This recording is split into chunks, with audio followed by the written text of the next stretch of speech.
Good morning, everybody. Welcome to the Trust Factor, the podcast that guarantees success when you implement its divine age-old teachings.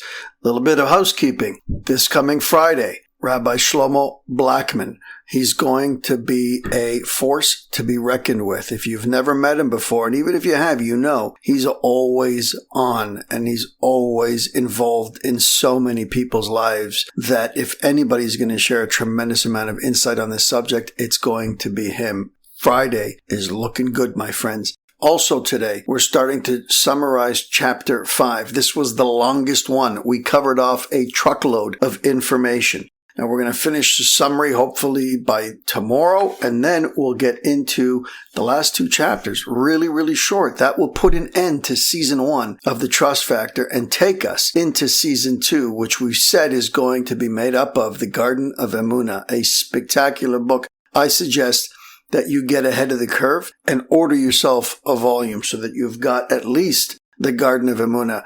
In recent years, they've created what's called the Universal Garden of Emunah, which kind of brings it down to a level where absolutely everybody can sink their teeth into it. The original version, which is the one that I had many years ago, was just called the Garden of Emunah, not the Universal Garden of Emunah. Both are spectacular. Again, I started with the first one. A little bit hard to get going. Once you're into it, though, it's unbelievable. It's a game changer. It's a real gift, is what it is. It was a gift that was given to us by Rav Shalom Arush, and it has the power to change the world. We're going to get into it for season 2. But let's finish up season 1 with a bang.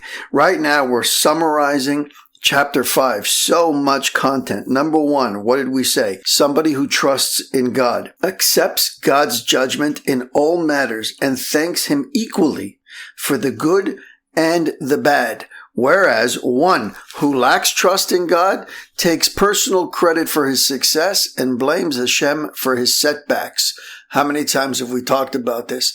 And that shouldn't bother you, because repetition is the mother of success.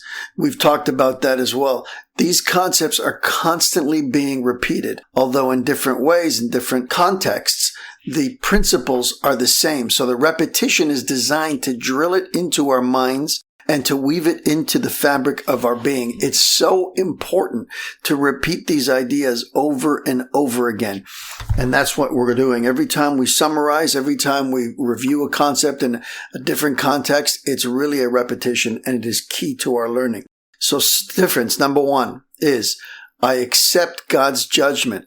The good and the seemingly bad. Remember, it's seemingly bad because we don't know what's happening in the background. We have no idea what happened in previous existences. We have no idea what's happening externally of us. We have no idea, but it affects us. Only one who knows is the creator of the world. So when something happens and we know that he's our Father in heaven and we know that he loves us and we know that he wants us to succeed, just like a normal, healthy father in this world, just exponentially, infinitely greater does our Father, our spiritual Father, want us to succeed. Number 2, the second difference. One who has bitachon and trust in God is content with his present situation and at peace about the future. For he trusts that whatever Hashem brings is good for him. One who lacks trust is dissatisfied even in good times because he wants more, and surely in bad times, and he constantly worries about the future. These are the hoarders. These are the people who can't make enough money. When you are exaggerating in your desire to amass material wealth, it is a clear indication, it is clear insight into your neshama, into your soul, and it is clear that the one thing you lack is a relationship with your Creator. You may think that he exists. You may feel in your heart that he exists. You may even think that you have a relationship with him, but I'm here to tell you, if you're the person who does not have enough money ever, because you always want more, even though you have substantial sums, it's not enough. You need more and more and more, and you set a goal and you think you're just competing with yourself or your neighbors. You're not. What you're competing with is reality. You are not content. You think that in order to be fulfilled, you think that in order to have a sense of real security that you could be comfortable, you need to be able to reach massive levels of wealth and material success. That is clearly in contradiction to everything we've been talking about. Or if you're a hoarder, you go into somebody's house and you see that the rooms are packed floor to ceiling. They can't bring themselves to get rid of anything. These people need to work on their relationship with their Creator. It's a clear indication that it's lacking. Number 3, one who has trust realizes that Hashem controls his income. So he does not become excited about his occupation if it's successful, nor quickly abandon it if he feels that it does not provide immediate success.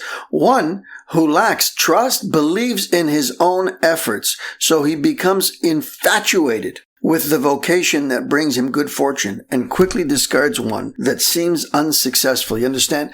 This is why our parents, who are mostly secular, are always trying to get us into industries that they believe are good paying industries. It's not about the quality of life. It's not about your relationship with your Creator. It's not about your mindset. It's not about your work ethic. It's not about any of those things. Most of the time, they're just focusing on what's going to make you the most amount of money. Why? Because they've attributed money, material wealth, to your safety and well-being. They've equated the two of them.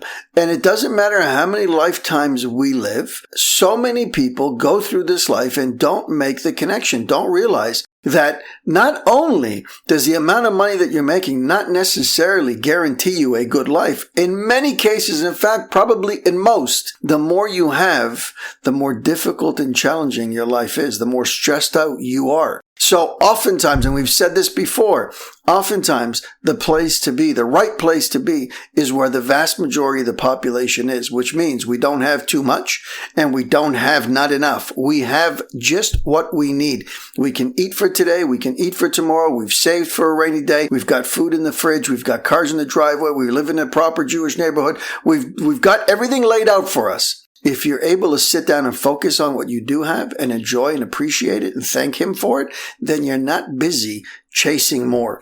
Number 4, one who has trust uses his earnings for his needs and spends the remainder freely for mitzvahs. This is a high-level thing, guys. For most people, it's a high-level thing. It's very easy to say, very difficult to do. Think about that. I've got what I need for my family.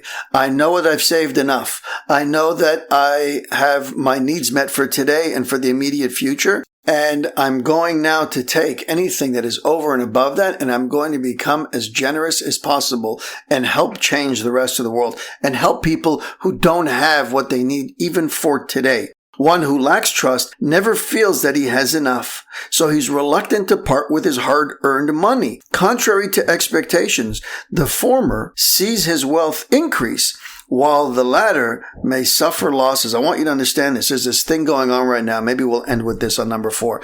There is a viral video going around right now that I've noticed. I don't know if you have, but it's of a woman who decided to take upon herself a social experiment and call a bunch of churches, not just any churches, but the churches that her viewers suggested and that they were attending. They wanted to see if the church would give out money to be able to help, or sorry, not money, but formula for a baby to help a starving child and a broke mother. And she called around a bunch of churches. She had an audio running in the background of a crying baby, and she would ask them if they have a small can of formula the baby hasn't eaten in 24 hours, and this baby's crying in the background, and she's just looking for a can of formula. And what ended up happening? The vast majority turned her down flat. Those people said, sorry, we don't do that over here. Call this organization, call that organization. Everybody gave her a song and a dance with a crying baby in the background. It was really, really hard to watch. I think it was 25% of the people she called actually agreed to help. And what was the message? Not just that. What happened was the fallout. The fallout was that those churches that did not give got skewered. They were roasted by their members, and online, it really wasn't a good scene.